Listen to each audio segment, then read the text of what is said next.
গত দুদিন আমার কোনো ব্লগ আপলোডই করা হয়নি। আসলে ভিডিও সমস্ত কিছু করা আছে, কিন্তু আর সেটাকে আমার এডিট করা, ভয়েস ওভার করা কিছুই হয়নি। নমস্কার, কেমন আছেন আপনারা সবাই? আশা করছি আপনারা সকলে খুব খুব খুব ভালো আছেন আর সুস্থ আছেন। আজকে আবার একটা নতুন সকাল। আজকে সকালে আমার কাজেই পড়েছে এই ফুল তোলা। এই স্থলপদ্ম গাছটা প্রথম আমি বসিয়েছিলাম। নার্সারি থেকে যখন এনেছিলাম তখন এই বাঁচার আশা ছিল না, কিন্তু নিজের হাতেই বসানো গাছে এটি হলো 2 বছর, 2 নম্বর বছর যখন ফুল তুলছি। গাছটি এর আগের বছর একদম কেটে দেওয়া হয়েছিল, তারপরে আবার নতুন গজি হয়েছে। সেই গজি সমস্ত বড় হয়ে এত বড় বড় ডাল হয়ে গেছে। আজকে এই স্থলপদ্ম গাছটার থেকে প্রায় 10 থেকে 12টা ফুল পেয়েছি। তারপর জবা ফুল, আর এই গাছটা হচ্ছে পাশের বাড়ি কাকিমাদের গাছ। একটা ডাল এদিকে এসেছে, তো ভাবলাম দুটো ফুল নিয়েই নিই। নাম জানি না, তবে ফুলগুলো দেখতে ভারী সুন্দর আর ফোটেও কিন্তু প্রচুর পরিমাণে। কিন্তু একটাই সমস্যা, গাছগুলি হয় বিরাট বড় বড় আর সমস্ত ফুল একদম কিন্তু গাছের মাথাতেই থাকে। আর এদিকে চলে এসেছি কয়েকটা টগর ফুল নিতে। এখন তো শীতকাল এসে গেছে, তাই ফুল একদমই বেশি ফুটছে না। দাঁড়ান, আপনাদের একটা দারুণ জিনিস দেখায়। এই টগর গাছের গোড়াতেই সবজি খোসা টোসা মাঝে মাঝে ফেলা হয়, সেখান থেকে দেখুন উচ্ছের বীজ পড়ে প্রচুর উচ্ছে হচ্ছে। আসলে এগুলো উচ্ছে না, এগুলো হলো করলা। এখন কত জালি আছে দেখুন। বেশি দিন লাগবে না, 2-4 দিনের মধ্যেই বেশ বড় বড় হয়ে যাবে, তখন তুলে নিয়ে যাব। আর এই টগর গাছটার পাশেই একটা লাউ গাছ হয়েছে, সেটিকে কঞ্চি দিয়ে দেওয়া হয়েছে। আর এই সুন্দর কিন্তু উঠে গেছে একদম চাল পর্যন্ত। আজও কিন্তু প্রায় অনেক রকমের ফুল পেয়েছি। আর তারপরে তুলে নিলাম এই যে লাল দোপাটি। ঠিক লাল না, রংটা খয়েরি। আর আছে সাদা নয়নতারা, সেটি আর তুললাম না। প্রচুর ফুল পেয়েছি, ওগুলো গাছেই থাকুক, দেখতে ভারী ভালো লাগে। প্রতিদিনের পুজোতে তো তুলসী পাতা, বেলপাতা সবই লাগে, তো সেই মতোই পুজোর সমস্ত কিছু জোগাড় যন্ত্র করা আমার হয়ে গেছে।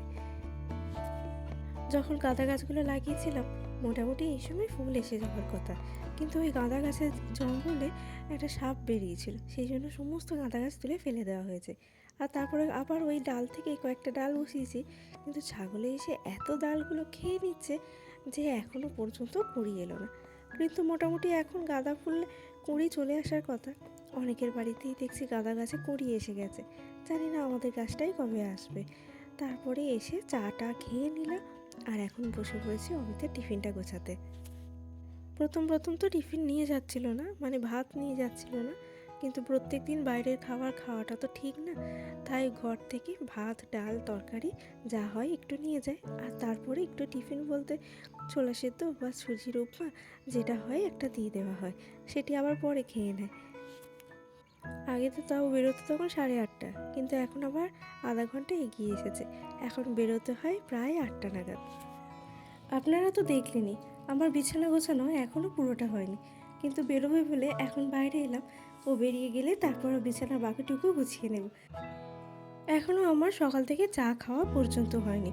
সকাল থেকে এতই কাজের চাপ থাকে, এখন পর্যন্ত চাটাও খেতে পারিনি, সেই কারণে একেবারে না খেয়েই থাকি। স্নান করে পুজো টুজো দিয়ে তারপরে একেবারে একটু চা খেয়ে নিই। এখন চলে এসেছি ঘরে। সকাল থেকে না বেশ ভালোই ঠান্ডা, এখন কিন্তু ভালোই ঠান্ডা পড়েছে, তাই সকাল থেকেই একদম সোয়েটার টুপি পরেই আছি। আমার বিছানা গোছানো হয়ে গেছে, তা হতে দেখি বাইরেই ঠাকুমা এসেছেন। ইনি নিয়ে এসেছেন আজ ল্যাটা মাছ। মাঝে মাঝে ঘুনি দিয়ে যা মাছ পান সেটাই নিয়ে আসেন।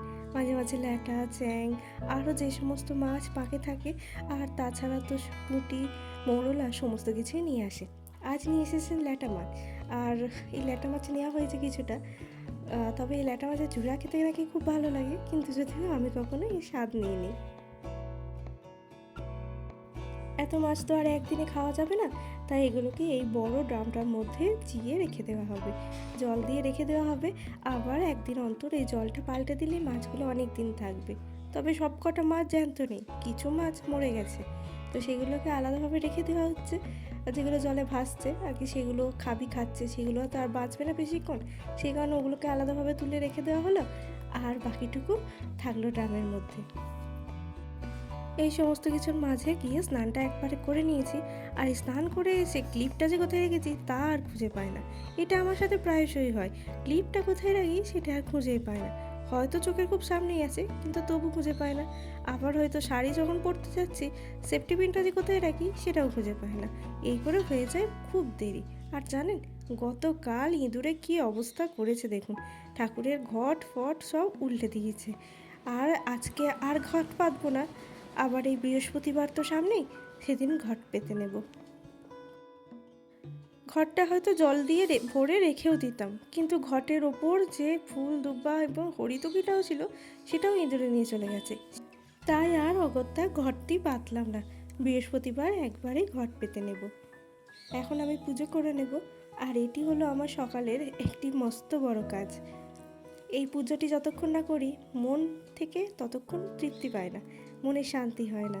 এমনিতে তো মেডিটেশন করাই হয় না, কিন্তু এই ভগবানের সামনে বসেই প্রণাম করাটাই আমার কাছে একটা মেডিটেশনের সমান। এখন যেমন মেডিটেশন, ধ্যান করা, বিভিন্ন এক্সারসাইজ সমস্ত কিছু বের হয়েছে, কিন্তু একটা সময় এগুলো ছিল না। তখনও কিন্তু মানুষ অনেক সুস্থ সবল আর ফিট ছিল। কিন্তু একটু ভেবে দেখলে দেখা যাবে এই তাদের ফিট থাকার কারণ কিন্তু তাদের এই অভ্যাস। আর আগেকার দিনের মানুষের এই ভালো অভ্যেসগুলোর জন্যই কিন্তু তারা অনেক সুস্থ স্বাভাবিক থাকতে পারতো, যেটা আমরা এখন মোটেও পারি না। তো চলুন, আমি তো এদিকে একদম রেডি হয়ে গেছি। আর সকালে ব্রেকফাস্টে আমার খাবার এই দুটো খেজুর। তো চলুন, আজকের মতন ব্লগটাই এখানে শেষ করছি। আর এখন আমি হাঁটি হাঁটি পায়ে যাব আমার গন্তব্যের উদ্দেশ্যে। আজকের মতন আসি। সবাই ভালো থাকবেন, সুস্থ থাকবেন।